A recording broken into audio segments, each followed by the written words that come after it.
Smile. And I always do some editing, especially on the front end, because sometimes I stumble over stuff. So anyway, but yeah, so we are recording right now. Cool. Yeah. Let's see. Yeah, we're recording now. Okay, I have to always look at the button. So. All right. Welcome to the Organizedpreneur Podcast. I am Aldrima Harper, podcast launch strategist, online business system specialist, and host of the Organizedpreneur Podcast. And listen, I got to tell y'all, I'm so excited about this episode. We were kind of talking a little bit before we hit that record button about how we kind of geek out on stuff like tech and all that kind of stuff. And so hopefully if you're watching this, the replay of this, that you can still stay with us, because we just may dive so deep that we may not be able to come back out. But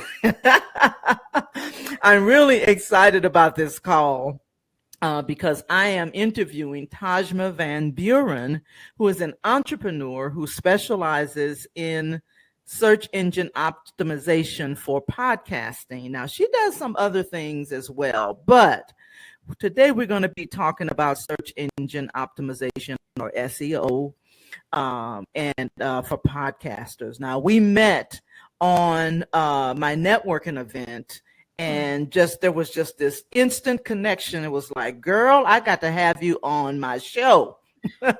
And so we've been talking about, some other things that we're going to do some collaboration on, but we're not going to talk about it right now, but just so that people will know that that's something that we're going to be doing. So you definitely want to, stay tuned for that.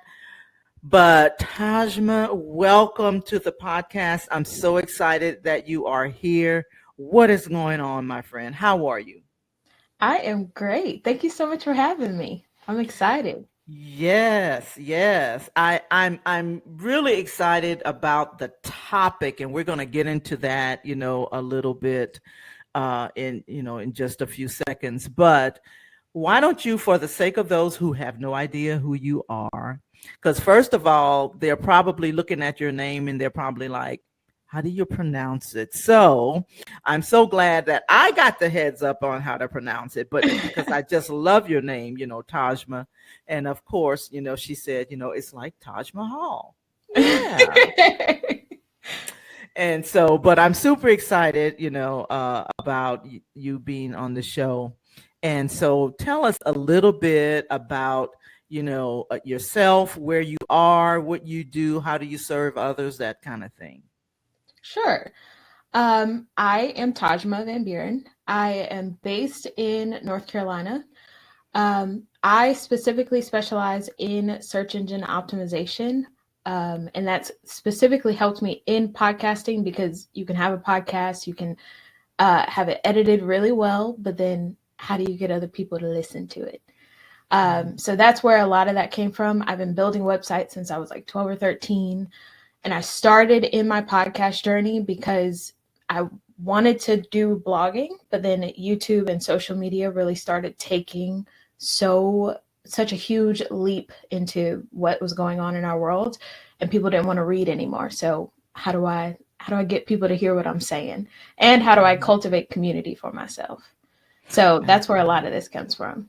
Oh, wow. You said you've been doing this since 12 years old. Listen, I got to tell you don't look much over 12. I mean that in a really good way, so I appreciate it. Yeah. I mean that in a very, very good way. So you said you were doing websites and things like that. Are you still actually doing websites as well, or just focusing on podcasting?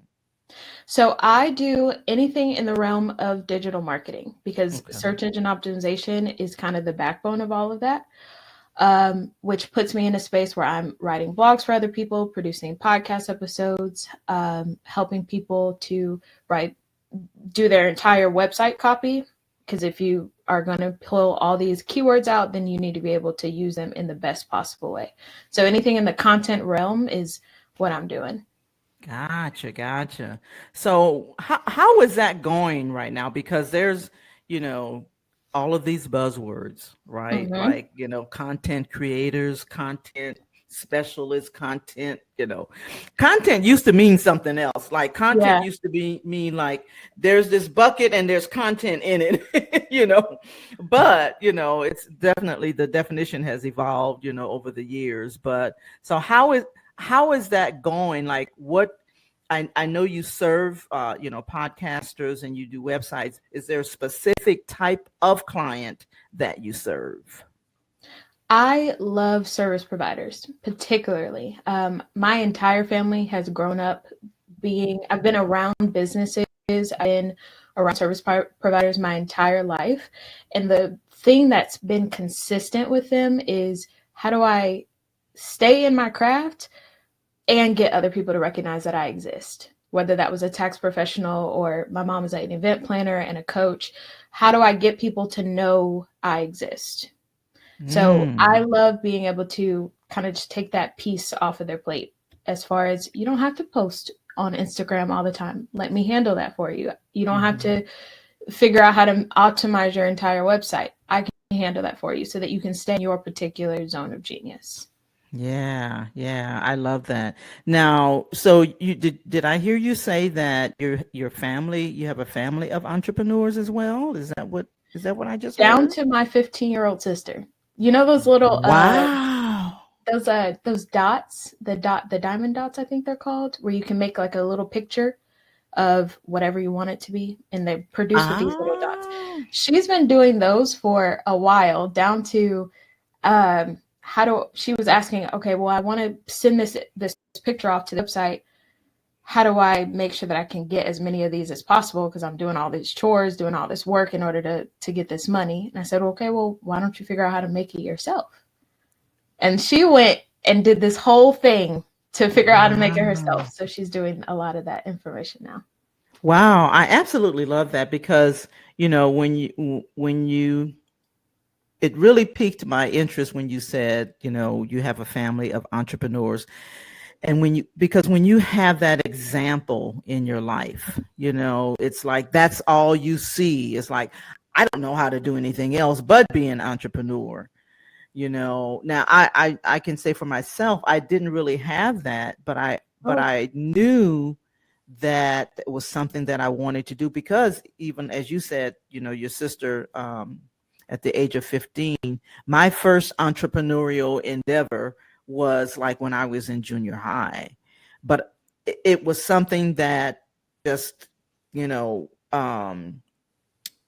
kind of, it was like that bug just hit me, and so, but I didn't necessarily have family, around me that did it. So I didn't have an example. So my journey was, all of the, the pitfalls and the, everything that I had to kind of learn on my own, right? That it presents its challenges, but it's also sometimes a good thing, because sometimes you only learn, as you're doing it, right? And so error. Trial and error, over and trial over and and error. over. Yeah. So as we're talking about entrepreneurship, and we're definitely going to get into, some of the other things, but so what are some of the things that you've learned over the years from being in a family of entrepreneurs? What are some, like, like some things that maybe your mom told you, or, even your little sister probably told you? The lesson that sticks out the most for me is, don't be afraid to just keep trying something. Even if you try a whole bunch of different things, at some point you're going to land on the thing that really resonates with you. Before my little sister was born, I used to watch my mom. She's done like virtual assistant work and concierge and interior design. She has like over 20 years in corporate America. I've watched her try so many things over and over. This woman never goes anywhere without a book either. She could be going down the street to Food Line. She's going to have a book with her so that she can maximize her time and figure out what's the next thing that she's going to try, which really led her into a lot of the work that she does now, which is event planning. So I think a lot of times when you're talking to younger kids, at least when I was growing up, people are afraid to try different things because they don't want to be loud and wrong. But the experience that I've had is I keep trying it, or I'm going to keep trying something, because either way that shows that I'm having some level of effort, and it's got to work at some point on a mathematical front. Yeah. So when you decided to launch your business, what did your mom say? I'm sure she was like, encouraging. I'm sure of that. But Yes. what did she say when you decided to launch your business? Dang. I haven't thought about this in forever. That was quite interesting. She asked a lot of the hard questions. Okay, are you doing this because you actually want to? Is this something? Are you doing it because other people are saying this? All of the hard questions. She's a tough kind of woman. And she said, okay, this is a huge decision. It's going to suck for a while. Wow. But this is going to be worth it. And I'm in your corner. Down to the point of, there are times where I'm talking to different people and there'll be a conversation that I have never experienced before. And I say, I don't know. Let me check with my advisors. She's my advisor. Oh my goodness. I absolutely love that. This is, I love the fact that, she asked the hard questions, because sometimes, people will, not be realistic, or not talk about the non-sexy side of entrepreneurship, right? That it is not for the faint at heart. It's not, if you're not in it, you just might as well stop, because it's not for people who don't have, kind of like tough skin, get used to rejection, things like that. And you got to be in it for the long haul. And so I'm glad that you have someone, that's saying, that you have an advisor, right? Yes. You have an advisor. I mean, that to me is like, the best scenario ever, is to have, an advisor, someone that's been through it, that's still, and that's still in the game, and so that is pretty cool. Now, there will be so many times where I will go and I'll tell her a problem that I'm having, and I will be boo-hoo crying. She said, okay, are you done? Are you done? I know you have feelings. You had your moment. Wow. Now I need you to get up and let's do something about it. And in the moment, you're like, come on, now I'm trying to feel how I want to feel. But it always changes the game for me, because honestly, you could be down for an extended amount of time if you allowed yourself to be. Absolutely. And that's what I mean about the unsexy part of entrepreneurship. Because people see out there, people are showing their, big homes, or their Lamborghinis, or, all of that kind of stuff. They don't talk a lot about, and maybe there's some people that's doing it now, but, it's entrepreneurship is something that a lot of people aspire to do, or to be an entrepreneur. And because they see all of the, stuff out there where people, I'm grinding, I'm, whatever the terminology is that they're using. But it's really, if you're not ready for it, I don't advise it, for anybody. Now, is it rewarding? Absolutely. It's absolutely rewarding. And but there are certain things that people need to know, about entrepreneurship, if they are seeking it as, this if I'm going in, I'm going in. And if that's what if they have to be ready for that, you got to be all in, is what I'm saying. And there's a lot of people, because there are statistics that show that the first 5 years or something like that, entrepreneur is, the failure rate is high. But wouldn't you agree that this is the best time to be an entrepreneur? Ooh, the best time to be an entrepreneur. I think any time is really the best time to be an entrepreneur. anytime that you have a problem that you feel like you can solve, or you think, honestly, you think you could do something better than somebody else, that's the best time for you to go ahead and take the leap. Yeah. Regardless of age, regardless of access, if you think that you have the capacity and you're willing to take on that responsibility, like you said, I would take the leap. Yeah. Yeah. Now, how long have you been in business again? Because I love this. Go ahead. 2 years. Uh-huh. I've Yeah. been in Yeah. business for 2 years. Yeah. September 17th actually will be the anniversary. So that was very That funny that is, you said that. yeah, yeah. That's when the show is going to air on the 17th. Yes, yes. So, so having said that, so it's been 2 years. Mhm. So what would be like the worst slump, like the worst time in your entrepreneurial journey? What has been like the worst, um, time in that you can say, you know what, in the past in 2 years, I've never had this happen.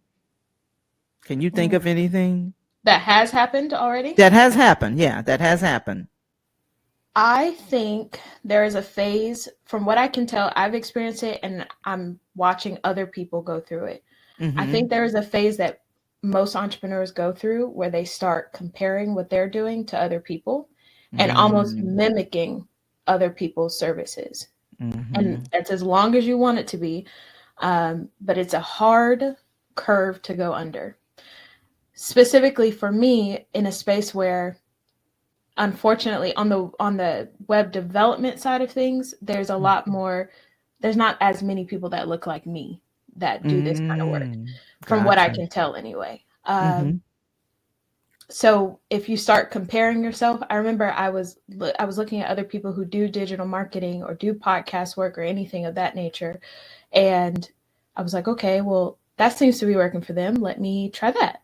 But Mm-hmm. I don't know if that actually is working for them, because just because someone gets 100 likes on something doesn't mean that they're making any money from it. And that, That's at the end right. of the day, that's what we're in the game for. Mm-hmm. So that phase of, it was probably like 6 to 9 months of me being like, okay, this seems to be working for somebody. How do I make this work? But then I had to dial it back and say, okay, what is in your capacity to do? Because one, you're comparing yourself to other people that are probably 2 to 3 times your age. But then two, you're comparing yourself to people that have more than just themselves in their business. They have other people that can handle all of these other things, which is very unique, especially to service providers, because oftentimes we're using our intellectual property and we are the only person within our business. Yeah, yeah. That is so true. I mean, I think like so as a professional organizer, which is, what that was the longest run for me. And I can tell you now, I've started a lot of different businesses. Okay. And so some that was like, I want to do this, So and some, I made a little bit of money, for a while, and then I decided, I was like, I don't like doing this. This is not fun. Um, this is not. I did not even like the clients that I was getting, the type of clients. Yeah.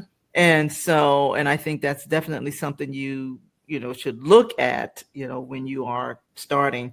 And I guess, like for me, if people, there's certain things that you should think about before taking the leap. Like, of course, what kind of services you want to, you're going to provide. Are you passionate about it? Is that something that you can do or have done, Right. to help someone else? Are you in it for the money? Are you, Mm-hmm. all of those things, you have to, consider when you are entering into that space, because it's definitely going to determine how successful you are. Not so much in terms of money, Yes. but success in terms of, are you serving the people well? Are you, thinking about your, level of integrity. Are you serving them at a high level? And the reason that I brought all that up, because I've gotten to the point now where, even in 20 years of being a professional organizer, I know the things that I don't want to do, that I don't like to do. Like, I'm not going to anybody's house anymore. I don't want to, those are not the type of clients that I want. And so, and even in the 20 something years of a professional organizer, there were years before that, where I was trying different things, but I had to come to a place where, like, it was the process of elimination. Yeah. It was like, this checks, okay, yeah. Is this something that I can do? Is this something that I love doing? Are these the type of clients that I want to serve? Can I serve them at the highest level? That kind of thing, right? Are there some things that you think of when you started your journey? Were there some things that you had, like, was there a checklist or what? How did you, I guess my question is, so how did you decide on what you decided on? A whole lot of trial and error. It took me to say, okay, I know this, it might be like a therapy throw in, but oftentimes the thing that we did or at least what I'm finding, the thing that we did when we were younger is probably the thing that you would need to be doing right now, or at least the way that you were going about it. And I forgot that I spent all this time building websites. I forgot I spent all this time talking to people and pulling out the best versions of them, even if they felt like they didn't have the best version of them to present. Yeah. So I had to think back to that. Mm-hmm. It also took me a whole lot of, I didn't start out with, I knew I wanted to be an entrepreneur, but I did not start out with websites or podcasting. I actually started out with doing photo booth rentals. Oh, wow. Okay. I started out doing that because I thought, okay, well, I know I don't want to plan an event, even though I have a mom that's able to do that. I know the mechanics of what it looks like. I know I don't want to do that. I had a list of things that I knew that I did not want to do. And then I kept seeing these 360 photo booths. And I kept thinking, okay, that's really cool. But at some point, once you experience the 360 photo booth once, it's kind of the same thing over and over. Mm-hmm. So I thought, okay, well, let me spend $10,000 on a photo booth. Yeah. Needless to say, I don't have that business anymore. But it's because I sucked at selling it, because I did not understand how to communicate that well. And if you're not invested in what you're selling, you can't sell it well. Not in my experience. But I knew that I could sell. I want to help you build your business and make it so that people can find you, so that you're not spending so much time on your marketing strategy and you can actually do the part of your business that you want to do. Oh my gosh, you brought out so many things. So one of the things that I heard was, in one of the words that I use, like you have a proclivity toward that thing. Okay. Like you said, when you said, think about some of the things that, you've done in the past, right? And some of the things that, you kind of lean in toward, right? Yes. And so, and even like for me, the different businesses, I can look back at the different businesses that I started, and they all pointed back to some of the things that I really had a proclivity for, meaning like in an organization, as a professional organizer, it incorporated my organizing skills, my administrative skills, my desire to help people, to remove the clutter, all of those things. And when I started, I mean, I didn't even know it was a thing. I didn't even know professional organizer was a thing, and I just was like, let me look this thing up. And then there was this association for it, and all that. I was like, oh, okay, I'm onto something, right? Yes. And then, saying that is important, to recognize or, look back at some of the things that you really have a proclivity for. And even as I look back, and I share this, in different venues, as I look back on some of the things as even growing up, I always leaned in toward technology. I leaned in toward, because now this is before your time, but cassette players. Your mom will No, that was my probably. time. Okay.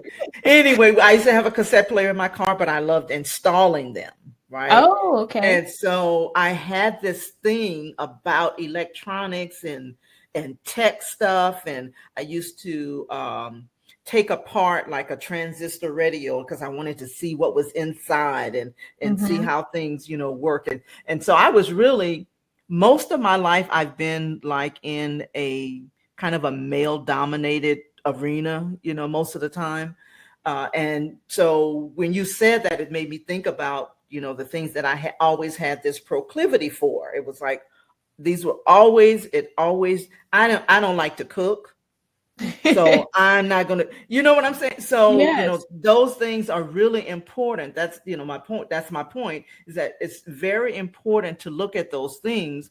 And even when I talk to, people who are trying to decide, I don't know what I'm supposed to be doing, because there's people like at my age are still trying to figure out, well, what is it, that I don't know what I'm supposed to be doing, right? Yeah. As an entrepreneur, as a career. But those are ways that you can make decisions on those things. And not only that, what you said about being able to sell that service, right? You got to be able to articulate how it works, the benefits, and all that, so that people will want to buy that thing from you, or that service from you, right? Right. And so, all of those things matter when you're trying to make that decision. A lot of people say, well, I just want to do my passion. Well, I'm here to tell you, you probably don't want to start there. It's important, right? But that should never be the first thing. We have a lot of, I have a lot of passions, right? A lot of passions that could lead me in the direction that like, I don't need to go, right? And so, so it takes all of that. It takes the passion, it takes the proclivity, it takes, all of those things to help you make a decision. So you said so many things, and I'm going to stop there so we can move to the search engine optimization stuff, because I can really go down that rabbit trail, because you brought up so many things that people don't understand. And I love it at such a young age that you discovered, and you were, wise enough to seek counseling from your mom, right? And look at, what she's doing, how she's doing it, and be open to that, So, yeah, I think this is really going to be, helpful for people to, kind of think about that if they're trying to make that kind of decision. I agree. This is exciting. Hopefully it doesn't cost me $10,000, but that'll be good. That part right there. So, so let's kind of move into the search engine optimization, or SEO. So let's talk about, so we know that, you use it for websites and podcasting and things like that. How did you decide, okay, I'm going to really lean in to SEO to help people? How did you decide? Go ahead. That was largely on my end, especially when I feel like I've had a bunch of different jobs. I was trying to figure out, how do I get people to listen to a podcast episode for myself, but then also for different clients. So a lot of times I started with, once I quit my very first big girl job in the nonprofit space, I made a pivot to doing a lot of virtual assistant work. And virtual assistants gives you an opportunity to really understand so much about people's businesses and understand what area do you want to help people in. And the thing that I really zoned in on was podcasting and just editing those pieces of audio, the video, so on and so forth. But then no one was listening to it.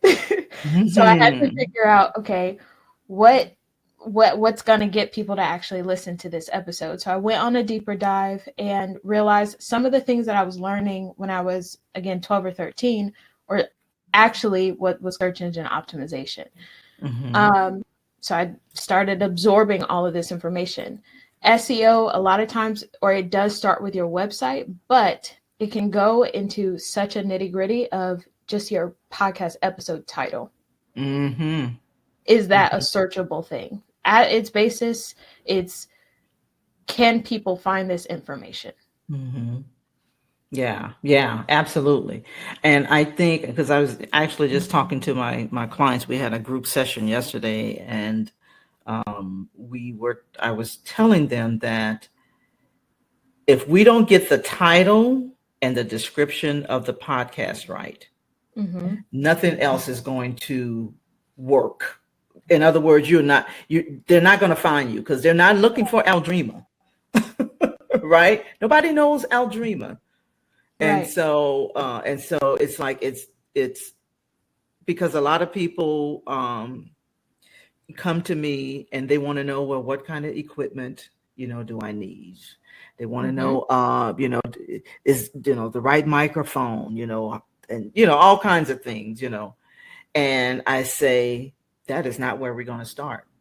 We have got to start with, who do you want to, determining, just like in business, who do you want to serve, your audience, and then making sure that the content that's in the packaging, which includes the description of the podcast. If they can't find you based on those words, they're just never going to find you. 100%. Yeah. And even the bigger podcasts, the top 100 podcasts, they are doing that. I don't know if they know that they're doing it, but they're doing it on a strategic level. I was looking at Brene Brown. She has a podcast that she hasn't even put an episode out in 2 years, I want to say. And that particular podcast at the time, maybe a month ago, was still in the top 100 podcasts for entrepreneurship, I believe. And it's all based upon really good SEO work. You can put out one episode, but what goes along with that, between the title, the description that you mentioned, what other pieces of content really push that one episode out there? She had America Ferrera on her website, and America Ferrera's name was not in that podcast title, because we love Ugly Betty. Right. But what is she offering? Yeah. Why do I want to listen to this episode? Not only that, I mean, it might have worked better if Ugly Betty was in there as opposed to her name, because Right. Right. I used to love the show, but I definitely couldn't remember her name. Oh, wow. Yeah, I didn't remember her name, but I used to love that show. Love that show. Yeah. So tell us about either, if you can share, about clients or things like that. I'm sure you don't want to, share names or anything like that, but what has been some of your success stories, or, tell us how we can, some tips or something like that. So I'm just going to sit back and listen, because I want to know as well. So I'm just going to give it to you. Sure. I appreciate that. Two people in particular come to mind. They're both lawyers. One is a woman, one is a man, and they have dramatically different branding. If you, I'll say her name on the thing. So one is Aaron Gerner, And Erin, she has a podcast called Powerhouse Lawyers, and that she specifically talks to women lawyers that are looking to make the most of their law life. They're experiencing a whole lot of burnout, a whole lot of imposter syndrome. How is she talking to them? How is she helping them? And she coaches them, has a retreat, so on and so forth. She, within her very first year of podcasting, I think within her very first year of podcasting, she reached 2,000 downloads and averaged about 5,000 website visits per month because of the work that we did as far as being targeted in literally just having a blog post for every single episode and having an episode title that is very targeted.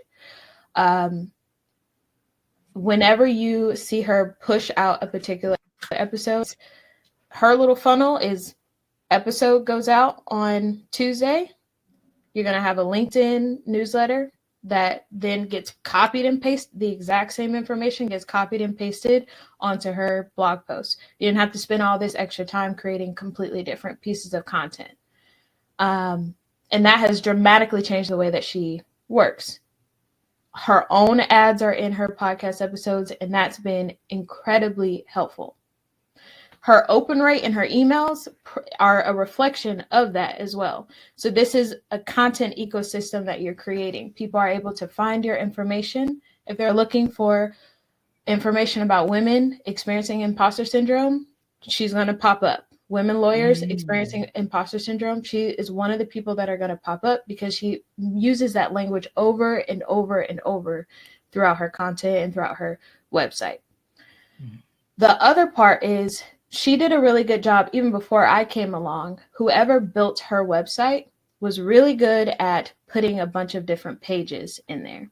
A lot of times we like to have one-pagers on our website, but you actually kind of need a bunch of different pages that are linking toward each other. So if you have a blog post that mentions something about a previous blog post or a previous podcast episode, link it to there, because it tells search engines, oh, this content is being updated all the time. Somebody is linking this. This is valuable. Let's push more people in this direction. And search engines can trust you.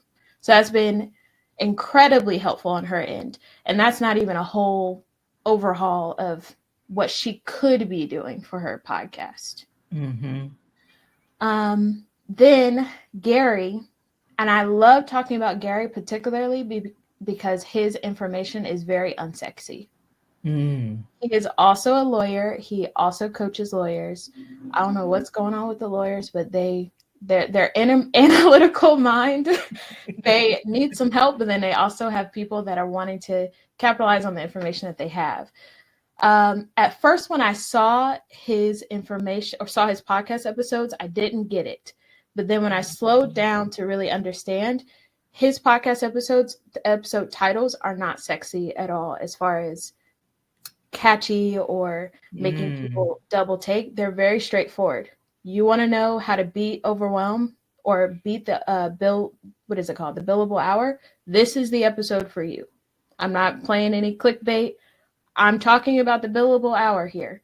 Click this episode.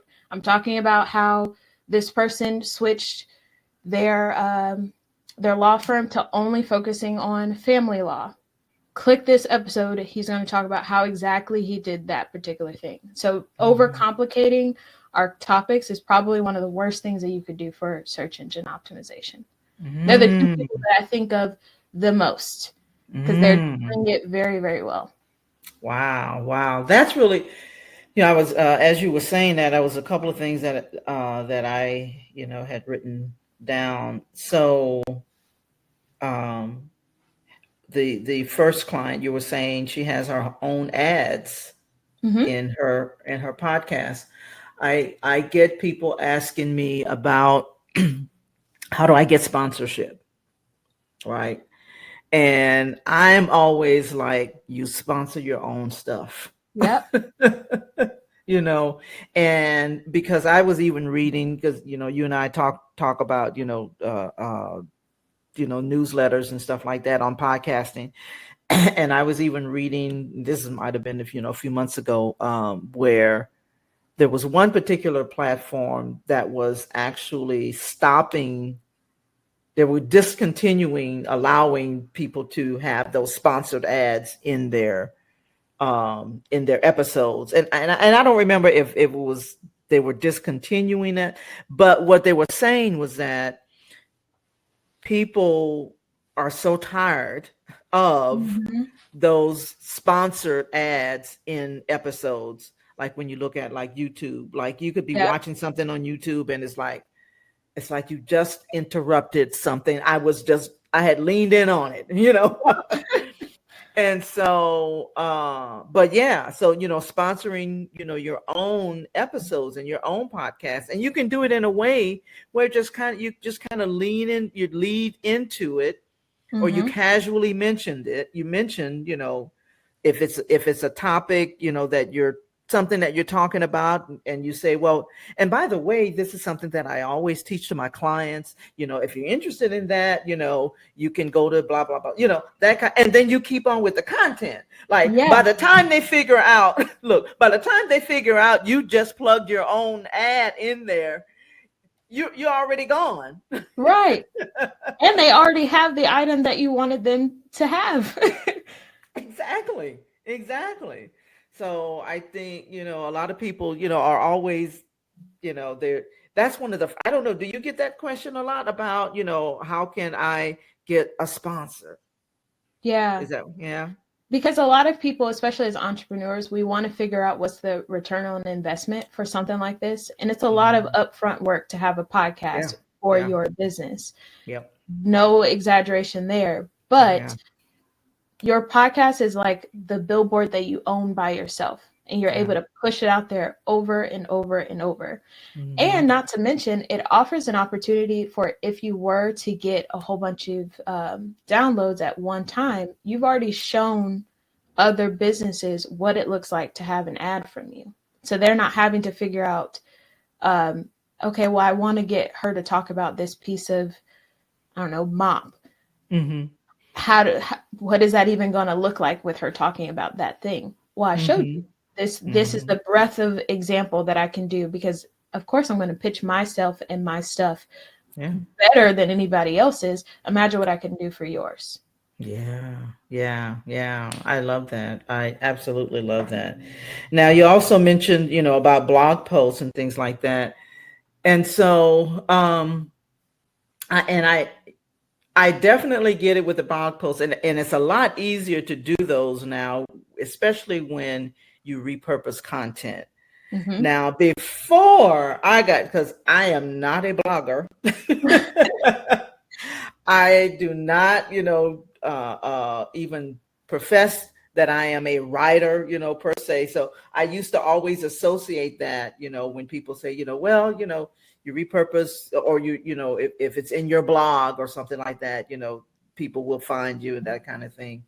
And so I resisted that, that strategy, you know, to make my stuff more searchable. But now, I mean, it's even easier, you know, to do, wouldn't you say? 100%. Sometimes, and different people feel different ways about AI. Sometimes you can get AI to even start the blog post for you. Are they going to do a great job of articulating your voice? Probably not. You'll have to go in and refine things. But it does speed up the process just a little bit for you by pulling out the main points that you talked about. And I think it's important to note that your blog posts on your website aren't for people to actually read. It's for search engines to read. Oh, that's good. Yes, because search engines, the prime piece of real estate that search engines are crawling the internet for are the actual words that you are putting on your website. So you putting up a blog post is just telling search engines stuff like that exists over here, send them here. And the best thing that you can do is then embed whatever video or podcast episode in the middle of that write-up, so that really when I see that there's a video or an audio version, I'm going to listen to it, which only helps you to develop more of those downloads and so on and so forth.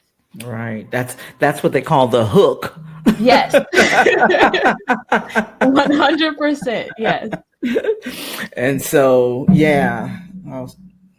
But yeah, so and that's something. So I mean, I'm getting so much, like, when you talked about, having different pages, Mm-hmm. and your blog post and things like that.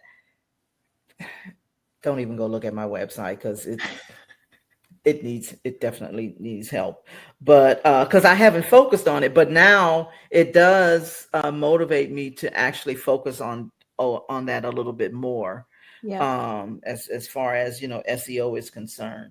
And the other thing, as far as downloads, because I like, when you're in this podcasting space, people are always counting their downloads, right? It's like, oh, I just got, 1,000 downloads. I just got, 2 million downloads or Yeah. whatever, how important is that to use as a metric, like, a key metric? I think it's as important as you want it to be. And I say that from the perspective of what do you actually want out of podcasting? Is it the actual downloads? Because that doesn't always translate into money. One, but then it also doesn't mean that people got anything of value from your podcast episodes. There's a whole bunch of podcasts out there that talk about relationships and 50-50, and it's a whole bunch of drama. Mm-hmm. That person may have a bunch of downloads, but they're not really feeding the people that are listening to that particular episode. It's not really a metric that I really love. To me, it's kind of a vanity metric. I was going to say that. Yes. I'm so glad we had this conversation. Go ahead. Not only that, but a lot of times the people that actually listen to your podcast episode the number is going to be smaller than the people who may be following you on social media, or they may be engaging with you in your emails. Mm-hmm. Because you're asking people to spend 40 minutes up to an hour, however long your episode is. That's mm-hmm. a lot of time, and they need to be able to feel invested with you. So I mostly focus on what metric actually matters to you and why are you actually tracking it. Downloads mm-hmm. matters more if you are looking to pitch your podcast to bigger brands and other businesses for them to buy ad space on there. Mm-hmm. But a lot of times for people that you and I work with, as far as I know, we're not mm-hmm. really looking to get that out of podcasting. We want to nurture the relationships, get people to understand what our personality is like and what it's mm-hmm. like to work with us, so that then it makes that conversion rate to actually spend deeper time with us a lot easier. Yeah. Oh my goodness. This is just so good. So good. So good. Are there some other tips that, before we kind of, get to a close, are there some other tips that you wanted to share with everybody? My best thing probably is, if you are going to do anything with your website, I would probably do a keyword research before anything else, because that keyword research is going to tell you what language your people are using. Sometimes people are also misspelling words, but if they're misspelling that word when they're Googling it, you need to be misspelling it too. Oh, wow. Okay. Because it tells, again, search engines, this kind of content exists here. Mm-hmm. It's either you can make a joke about it, as far as, are you spelling entrepreneur this way when it's really spelled this other way? Yeah. And it shows your personality, gets people to that website, and it tells you what they are searching for. Even if you decided not to do a podcast or decide not to update your website, those are keywords that you need to be using in your hashtags, in the titles of your episode, whatever it is, pepper it across everything. And it honestly is a quick way to do competitor analysis, because other people who are doing the work that you are doing, you want to be able to look them up and figure out, okay, how are you ranking in SEO? In that genre. Correct. Mm-hmm. Yeah, that is actually one of the things that, I will do with my clients is when they tell me, like, some of them may already have a podcast, and some of them have not launched their podcast, but they may be in a place where it's like, I stopped and, for a little while, but I'm thinking about, relaunching it or whatever, or restarting the podcast. And some of them, have never, started a podcast. So, but if they have one and they're trying to restart it, I will go and look in like Spotify or, some of the platforms and listen notes and to see if they come up in that arena, in that genre that they're trying to, be found in.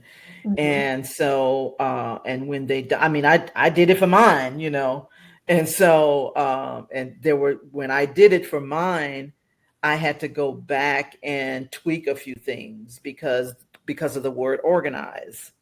Oh, yeah. Right. Yeah. And so it brings up mostly it brings up some of the stuff that I used to do, like declutter, things like that. And, professional organizers. And so, and to be honest with you, I really kind of struggled for a while, with keeping my podcast titled Organizepreneur, Organizepreneur Podcast, but I haven't felt the release from God yet to do anything. And so that's why I haven't. And so because I still do it, I just do it in the online space. And so, but definitely, yeah. I hope whoever, if they're listening to this thing, I hope they get this, because this is some juicy stuff. This is some juicy stuff. I am just like, yeah. Because now I'm like, I'm thinking about, the blogging thing, because, I repurpose everything, Yeah. and I definitely do newsletters, or in emails, because I think you and I had talked about that before, where it's like, you're not fighting an algorithm in emails. Yep. Right. And in podcasting, you're not necessarily fighting an algorithm, but you're fighting a lot of different competitors, if in certain spaces with your podcast. And if it's not positioned right, people are just not going to find you. Right. Yeah. That's true. Yeah. I like to break it down to what people are spending, either their attention, their data, or their money with you. And it when I figured it out, it changed the game for me. And you have to figure out this particular piece of content. What do you want more? Their attention, their data, or their money? Wow. The social media is more about their attention. But if you bring them into your fold, like your email newsletter and onto your website, you're getting their data. Man, that right there. It changed the game for me. Wow. Oh my goodness. And people don't necessarily think. I know. I can't even say I was thinking about that. But that all of it is valuable. You just got to figure out what's most Yeah. important to you at that particular moment. It can't all be three at the same time. Wow. Yeah. Because that's like currency. I was thinking about, different forms of currency. And I was kind of just jotting something down in my journal this morning. And I was like, people think about money, of course, Right. that's, the currency. But, and this is kind of off topic, but kind of piggybacking on, what you're saying from a different standpoint. Sure. Money is a currency. Peace is a currency. 100%. Time is a currency, and attention is a currency. Because if someone steals your peace, somebody can actually steal your peace. Like, yes. Peace is as valuable, or even more valuable, than money. Yes. And we already know that time is extremely valuable, more valuable than money, because you can't get that back. Right. So people, from that standpoint, people need to think about, what kind of currency they want to exchange, for certain things. Do you want to let somebody, steal your piece, so, but anyway, let's get back. I want to so what are some things that you're working on that you want people to know about? The workshops I do every second and third Thursday of every month. The one that is most important for other people are search engine optimization for podcasts. That's where I walk you through how do you do the keyword research that I was mentioning. If you don't do anything else with podcasting or anything, that's probably the space, or it is the place that you would want to start off rip automatically. It's kind of like creating the first aspect of a client avatar, but you got to figure out what language they're using first. So that's the most important thing. Gotcha, I walk you through that entire process. Gotcha. Oh, that is so exciting. Because I don't, even as you and I had talked before, I had said, I know enough to be dangerous about SEO, just enough to be dangerous. And so, and I'm still learning. That's why I wanted to have you, on, and because I think it's so important, for people to focus on what's going to lay the best foundation for their podcast. So anything else you're working on, and of course, let people know how to reach you, and we're definitely going to put that in the show notes as well. But anything else that you want to share with people that that you're working on that you want people to know about? That is the main thing. I want people to know about that particular workshop. And if you want to reach me, I'm largely on LinkedIn with just my name. And then the website is imovesmanagement.com. Yeah, imovesmanagement.com. Now, how did you get that name? I'm so glad you asked. I know, right? I'm so glad you asked. I love telling this. So my middle name is Iman, IMAN, which means hope and faith. But I didn't want my middle name a part of my business name, or laid out. I don't remember which exact Bible verse it is, but it's basically, the story of the faith of a mustard seed, right? Yes. Okay. So Iman, hope and faith. Little faith makes room for big action. I moves management. Oh my God. My head is like, I know that's a whole lot of thought, and no one else in the world is going to understand that unless they ask. But every time I say it, it feels like I'm speaking that over myself and then the people that I have the opportunity to work with. We can do a whole bunch of different things, but this little bit of knowledge that we have, this little bit of faith that we have, makes room for so much action for us to make for the people that we serve and the communities that we impact. Wow. I love telling it. Thank you. Oh my goodness. I love that. For some reason, I was just inspired to ask you about that, because I see it, of course, Yes. And I was like, when you said that, I was like, I wonder where she got that name from, because most people, when they create their websites or whatever, they use their name. Like mine is aldrimaharper.com. Yes. That's, one of my, domain names and stuff like that. But now, do you tell that on your website how you got, how? No. So I don't share that at all. If you ask, cool. And okay. That's a moment where we get to experience that together. I love it. Otherwise, no, I don't. Not for any particular reason, but it just something else. Yeah. But it definitely invokes a conversation around it. Do you often get asked about that? You are the second person to ask. Okay. People are like, okay, what can you do for me? Yeah. I like to get into what the things what makes people where they are now. How did they get there? That type of thing. So yeah.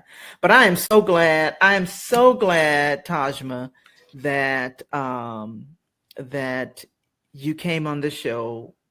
I promise you, this is not the last time. And so, just for the sake of the audience, you definitely want to go to iMoves management.com. imovesmanagement.com. Again, it's going to be in the show notes. You want to connect with Tahjma, and especially regarding the workshops. That's on the second and fourth Thursdays of the month. Second and third. I'm sorry. Second and third Thursdays. I knew it was Thursday. Second and third Thursday, of the month. You definitely don't want to miss those workshops. I know you got something out of this episode, because I certainly did. And so I thank you so much for coming on the show, and thank you for blessing me, and blessing those that's listening to the show right now. With all of the information and the insight, so much for a young person. I mean, so much wisdom. And I know, of course, your mom would be like, well, I had something to do with that too, Yes, I was just about to say that. So when she watches the episode, hopefully, she'll, that we don't want to neglect the part that she had something to do with that. So yeah. So Mom, good job. But definitely we'll be back with other episodes, because I love talking about these type of things. I love talking about faith.